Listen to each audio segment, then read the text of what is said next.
Morning, শুভ সকাল বন্ধুরা। তোমরা সবাই কেমন আছো? আশা করছি তোমরা সবাই খুব ভালো আছো, সুস্থ আছো এবং আমরাও ভালো আছি, সুস্থ আছি। তো তোমাদের সবাইকে আমার আবারও একটা নতুন ব্লগে অনেক অনেক স্বাগত জানিয়ে আজকে ভিডিওটা শুরু করলাম, আর অনেক অনেক ভালোবাসা জানিয়ে আজকে ভিডিওটা শুরু করলাম। তো চলো, আজকে দেখো সকাল সকাল কাজকর্ম সেরে আমি স্নান সেরে পুজো দিয়ে দিয়েছি। আর তোমাদেরকে ভালো হতো যদি আমি ফুল গাছ থেকে যখন ফুল তুলেছিলাম দেখাতে পারতাম, ঠিক আছে? তখন একদমই খেয়াল ছিল না ভিডিও শ্যুট করতে। তো দেখো আমার গাছেরই সব ফুল, এই ফুলগুলো দেখো, এগুলোকে পঞ্চজবা না কি একটা কিছু একটা জবা বলে, যাই হোক দেখো খুব সুন্দর লাগছে। আর আমার পুজো দেওয়া হয়ে গেছে, আর আমি প্রসাদও দিয়ে দিয়েছিলাম ঠাকুরকে। ওটা প্রসাদগুলো নিয়ে আমি থালা আর গ্লাস ধুয়ে এখন রেখে দিয়েছি। আর নিচে এখানে একটা চৌকির উপরে বিশ্বকর্মা ঠাকুরটাকে রেখেছি, কারণ কি উপরে রাখার জায়গা নেই, তার জন্য আর কি। তো তারপরে দেখো আমি এখন চুল টুল আঁচড়ে সিঁদুর করে নিয়েছি, নিয়ে আমি স্নান করতে যাওয়ার আগে না কিছু কাজ এগিয়ে রেখে দিয়ে গেছিলাম, কারণ কি সুবিধা হয় তার জন্য আর কি। যেমন কিছুটা সবজি কেটে রেখে দিয়েছিলাম, আর এই শাকটা আমি বেছে রেখে দিয়েছিলাম। এই শাকটা কী শাক বলো তো? এটাকে গিমে শাক বলে। এই শাকটা না খুব সুন্দর লাগে খেতে, খুব ভালো, মানে মাছের মাথা দিয়ে বা চিংড়ি মাছ দিয়ে বানালে, আলু বেগুন দিয়ে খুব সুন্দর হয় খেতে। তো আজকে বাবাকে বলেছিলাম বাজার দিয়ে আনার জন্য, আর মাছের মাথাও আনতে বলেছিলাম। এই যে দেখো বাবা মাছের মাথা নিয়ে এসছে, আর এমনি মাছও নিয়ে এসছে। তো ওই মাছের মাথা দিয়ে করবো আর কি। তো শুনেছি এই শাকটা না তোমার বাসি মাছ দিয়ে বানালেও নাকি সুন্দর হয় খেতে। তো বাসি মাছ তো ছিল না, তো বাজার থেকে আজকেরই মাছ নিয়ে এসছে, ওই মাছ দিয়েই করবো আর কি। তো চিংড়ি মাছ আনেনি, মাছের মাথা আনতে বলেছিলাম, মাছের মাথাই এনেছে। আর মাছগুলো এখন ভেজে নেবো, আর ওই পাশে ভাত বসিয়ে দিলাম। আর তোমাদেরকে তো আগেই বলেছি, যে আগের ভিডিওতে বলেছিলাম যে আমার রান্নার কাছে যে গ্রিলটা আছে, ওখানে যে প্লাইটা চাপা দেওয়া ছিল, মানে সামনে যে ঢাকা দেওয়া ছিল, ওটা তেল চিটে মতো হয়ে গেছিলো বলে ওটা আমি আমার বরকে দিয়ে খুলে দিয়েছি আর কি। কারণ কি এতটা বিচ্ছিরি লাগতো দেখতে, যতবারই পরিষ্কার করতাম তারপর পরেই আবার এরকমই হয়ে যেত, দেখতে ভীষণই বাজে লাগতো। আর এখন প্রচণ্ড গরম পড়েছে, তো ওইটা থাকলে হাওয়া একটু আসে না, গায়ে একটু হাওয়া লাগে না, খুবই কষ্ট হতো, তার জন্য খুলে দিয়েছি। আর যখন এমনি ঝোড়ো হাওয়া বা বাতাস বয় তখন আমি একটা ওই কার্টুনের মোটা মতন কাগজ রয়েছে, ওটাকে চাপা দিয়ে দিই। তো তারপরে দেখো মাছগুলো এপাশে ভেজে নিচ্ছি, আর এপাশে আমার ভাতটাও ফুটে গেছে। ভাতটা হয়ে গেলে ভাতটা নামিয়ে নেবো, আর এই পাশে তরকারিগুলো করে নেবো।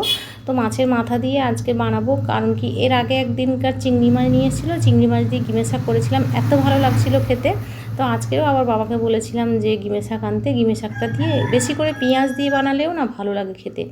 তো দেখো আমি এখানে আলু বেগুন কেটে রেখে দিয়েছিলাম আগে, আর জল দিয়ে ধুয়েও রেখে দিয়েছিলাম। তো স্নান করতে যাওয়ার আগে আমি প্রত্যেক দিনই চেষ্টা করি সবজি কেটে মাছ টাছ ধুয়ে একদম রেডি করে দিয়ে যেতে, তাহলে কি হয় স্নান করে পুজো দিয়ে এসে ঝটপট রান্নাটা বসিয়ে দেওয়া যায়, আর অত ঝামেলা থাকে না। নাহলে তুমি দেখবে স্নান করে যখন পুজো দিয়ে আসবে তখন অনেকটা দেরি হয়ে যায়, আর তখন সবজি টবজি কেটে আবার মাছ টাছ ধুয়ে রান্না করতে তখন একটু বিরক্ত লাগে। তো ওই জন্য আমি সবসময় চেষ্টা করি স্নান করতে যাওয়ার আগে কিছুটা সবজি টবজি কেটে, যা যা কাটাকাটি থাকে ওগুলো সব কেটে মাছ টাছ ধুয়ে একেবারে নুন হলুদ মাখিয়ে রেডি করে দিয়ে যাই, কারণ কি স্নান করে পুজো দিয়ে আসার পরে না আর মাছ ধুতে একদমই ইচ্ছে করে না। তো দেখো তারপরে এই শাকটা আমি বেছে ধুয়ে রেখে দিয়েছিলাম, এখন ওই শাকটাকে দিয়ে দিচ্ছি। ওইটা তেলের মধ্যে পেঁয়াজ মাছ ওই তেলের মধ্যে একটু শাকটাকে মেরে নিলে ভালো হয়, নাহলে কি শাকের একটা কাঁচা গন্ধ থেকে যায়, তখন একটু মানে খেতে বেশি তেতো লাগে আর কি। তেলের মধ্যে ওটা একটু মেরে নিলে অতটা তেতো লাগে না। তো দেখো আমার এদিকে ভাতটা হয়ে গেছে, আর ভাতটা এখন গড়িয়ে দিচ্ছি, ফ্যান ঝাড়িয়ে দিচ্ছি। তো এইভাবে আমি ফ্যান ঝাড়ানো শিখেছি না আমার শাশুড়ি মার কাছ থেকে। আগে আমি এরকম পারতাম না, বাবার বাড়িতে তখন মাদেরকে দেখেছি বড় গামলির মধ্যে না হলে বালতির মধ্যে মা উপর করতো এরকম ভাতের হাঁড়ি, কিন্তু এখানে এসে দেখেছি আমার শাশুড়ি মাকে এরকম বাটির উপরে ভাতের হাঁড়ি উপর করে। তো ওই দেখে আমিও শিখেছি। তো যাই হোক দেখো এখন ওই শাকের তরকারিটা তুলে দিচ্ছি। এটা আলু বেগুন দিয়ে খেতে খুবই ভালো লাগে, আর মিষ্টি আলু থাকলে একটু ভালো হতো, কিন্তু আজকে মিষ্টি আলু ছিল না, তো তার জন্য আর কি এমনি শুধু আলু আর বেগুন দিয়েছি। এটাকে একদম কম আঁচে ঢাকা চাপিয়ে চাপিয়ে করতে হয়, তো বেশি আঁচে দিলে একটু পুড়ে যাওয়ার সম্ভাবনা থাকে, তার জন্য আর কি। তো তারপরে দেখো ঢাকা চাপিয়ে চাপিয়ে করে তারপরে নুন দিয়ে দিলাম, নুন দিয়ে একটু শাকটা মজে গেলে একদম মাখো মাখো হয়ে গেলে ওটাকে নামিয়ে নেবো আর কি। তারপরে মাছের ঝোল করব, মাছগুলো ভেজে আমি রেখে দিয়েছিলাম। মাছের ঝোল আজকে বাবা পেঁপে আনেনি, পেঁপে ছিল না, কারণ কি আমরা আলু দিয়ে ঝোল খাই, বাবা পেঁপে খায়, তো পেঁপে আজকে ছিল না। আর এই পাশে দেখো আমি বাটিতে ডাল সিদ্ধ বসিয়ে দিয়েছি, এই পাশে ডাল হয়ে যাচ্ছে, সিদ্ধটা হয়ে গেলে আমি ছুঁকে দেবো। আর তারপরে দেখো কি কাণ্ড ঘটে গেছে, 5 ফোড়নের কৌটোটা হাত থেকে পড়ে গিয়ে একদম সব ঢালা হয়ে গেছে। আসলে কৌটোর চাপাটা খোলা ছিল না, আমার খেয়াল ছিল না। তো এই ভিডিও করতে করতে ক্যামেরা করছি এক এক হাতে রান্না করছি, একটু অন্যমনস্ক হয়ে গেছিলাম। তারপরে চাপাটা আলগা ছিল, বুঝতে পারিনি, হাত লেগে পড়ে গিয়ে আমার সব দেখো একদম কৌটো থেকে পাঁচফোড়নগুলো পড়ে গেছে। তো কী আর করা যাবে, ওগুলো কিছুটা ওপর থেকে কিছুটা তুলে নেব, নিয়ে তারপরে ঝাড় দিয়ে ফেলে দেবো। কারণ কি ওখানে তো আমি দাঁড়িয়ে থাকি আর ধুলো ময়লাও থাকে, সব একদম ঝাড় দিয়ে তোলা যাবে না, ওই জন্য কিছুটা ওপরে নিয়ে নিলাম আর বাকিগুলো আমি ঝাড় দিয়ে ফেলে দেবো। তো তারপরে দেখো মাছের ঝোলটা তুলছি। মাছের ঝোল না কী বলবো, আমার মেয়ে একদমই মাখা ঝোল খেতে চায়, কিন্তু একদম বেশি ঝোল খেতে একদমই পছন্দ করে না। আর আমার বর আবার একটু ঝোল বেশি খায়, সব দিকে জ্বালা, জানো তো। কী করি বলো তো, মেয়ের জন্য ভাবতে গেলে বর খাওয়ার কষ্ট হয়, আবার বরের জন্য ভাবতে গেলে মেয়ের খাওয়ার কষ্ট হয়। তো কী আর করা যাবে, বাবারও একটু ঝোল লাগে, আমার ঝোল না হলেও চলে, আমার ছেলেরও আবার একটু ঝোল লাগে, মানে আমার বরের আর আমার ছেলের একটু ঝোলের দরকার হয়। ঠিক আছে, আমার মেয়ে আবার একদম মাখা ঝোল হবে, একদম গায়ে লেগে থাকবে, ওরকমই পছন্দ করে। এবার সবার কথা ভেবে করতে গেলে মানে সবার ঠিকঠাক হয় না, কিছু করার নেই। একদিন এর জন্য করি, একদিন ওদের জন্য করি, এরম করেই করি আর কি। তো দেখো এদিকে আমার ডালটা সেদ্ধ হয়ে গেছে, তো ডালটা এবারে ছুঁকে দেবো। তো গরমের সময় পাতলা করে মসুর ডাল না খেতে ভীষণই ভালো লাগে। তো আজকে বাবা বলেছিল একটু আম ডাল বানাতে, তো এই যে দেখো আম ছোটো ছোটো করে পিস করে নিয়েছি, আর ডালটা একদম সেদ্ধ হয়ে যাওয়ার পরে না লাস্টে আমটা দিচ্ছি। কেন বলো তো, আমার বর না আবার আম ডাল খেতে একদমই পছন্দ করে না। তো আমটা মানে কি বলবো, সেদ্ধ হবে অথচ গলবে না, এরকম অবস্থায় আমি ডালটা ছুঁকবো। তাহলে কি হবে, আমটা বাবার পাতে তুলে দেবো আর ডালটা থেকে যাবে। কারণ কি আমার বর একদমই টক ডাল পছন্দ করে না, ওর নাকি অ্যাসিড হয়ে যায় খেলেই, ও একদম পছন্দ করে না। তো যাই হোক, ওই জন্য একেবারে ডালটা সেদ্ধ হয়ে যাওয়ার পরেই আমি দিলাম আর কি আমটা শেষে।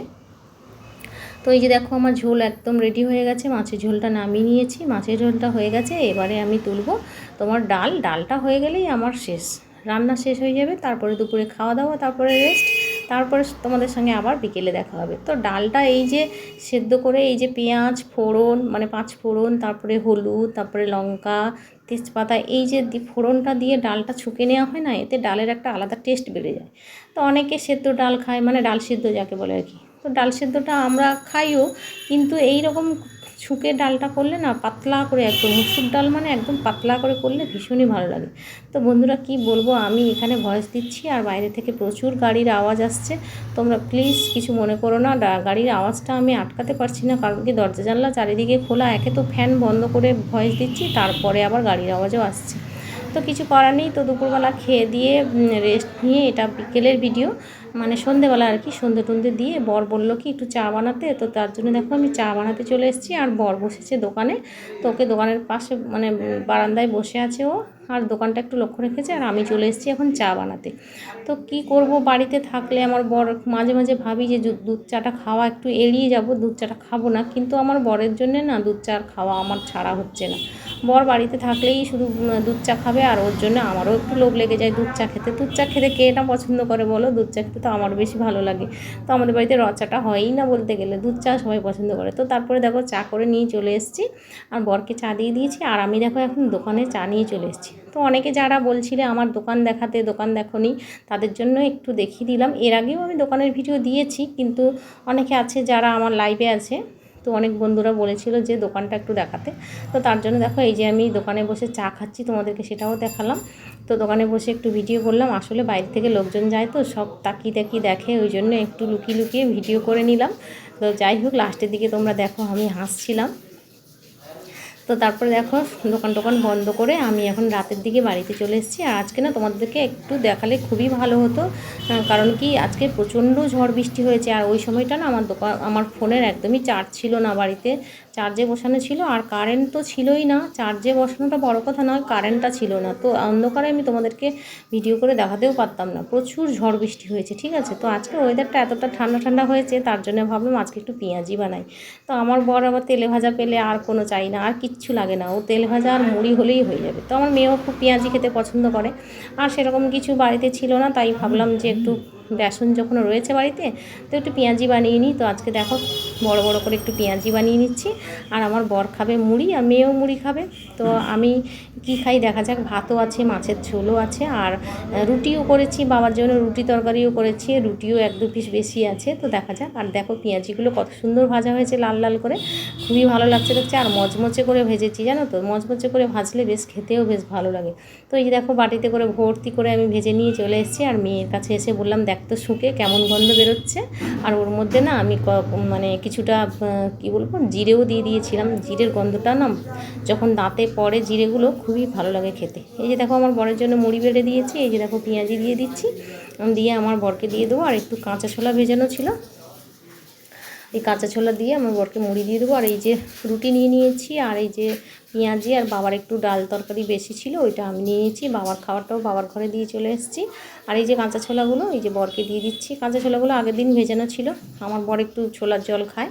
তো যাই হোক, তারপরে এটা হলো তার পরের দিনের ভিডিও, এটা অক্ষয় তৃতীয়ার দিন। তো বিকেলবেলা একজনেদের একটা দাদাদের বাড়ির থেকে প্রসাদ দিয়ে গেছে, আর 1 প্যাকেট লাড্ডু দিয়েছে, আর এই যে ফল প্রসাদ দিয়েছে, ওগুলোই তোমাদেরকে দেখাচ্ছি আর কি। তো অক্ষয় তৃতীয়ার দিন আমাদের পাশের দোকানে হালখাতাও হয়েছিল, আমাদের বাড়ির পাশেই একদম। তো ওখান থেকেও আমাদের বাকি ছিল না, কিন্তু ওরা আমাদেরকে দেয়। তো ওখান থেকেও 1 প্যাকেট মিষ্টি দিয়েছিল, ওই মিষ্টিগুলোই তোমাদেরকে দেখাচ্ছি।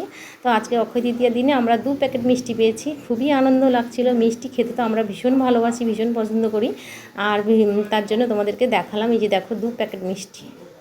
তো চলো, আজকে ভিডিওটা তোমাদের কেমন লাগলো অবশ্যই জানিও। ভালো লাগলে অবশ্যই একটা লাইক করে দিও, আর চ্যানেলটাকে সাবস্ক্রাইব করে দিও। দেখা হচ্ছে তোমাদের সঙ্গে পরবর্তী ভিডিওতে। ততক্ষণ তোমরা সবাই ভালো থাকবে, সুস্থ থাকবে। টাটা।